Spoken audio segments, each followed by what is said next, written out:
This devotion is based on Psalm 52, and this is one of those psalms that connects very clearly with a story.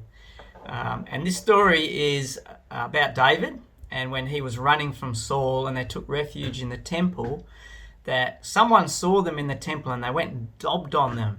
They went and told Saul.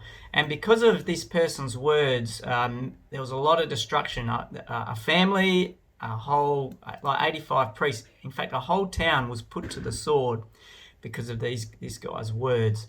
So this psalm is helpful to us, firstly, because it reminds us of the destructive power of the tongue. Be careful.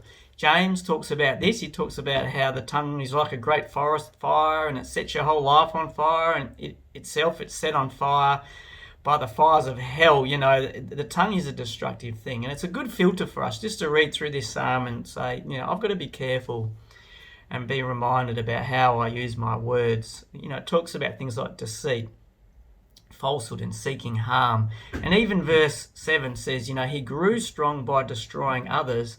To me, that's almost a perfect definition of gossip. That gossip is a person who gets stronger by speaking negatively or sharing news about other people.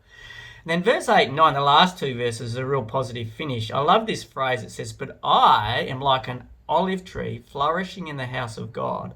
I trust in God's unfailing love forever and ever. He says, I'm like an olive tree.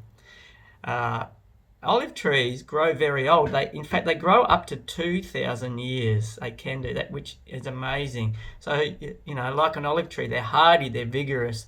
Their leaves have healing properties. They have oil, they have fruit, which is good to eat and really good for your health. So, you know, let's be like an olive tree as we trust God.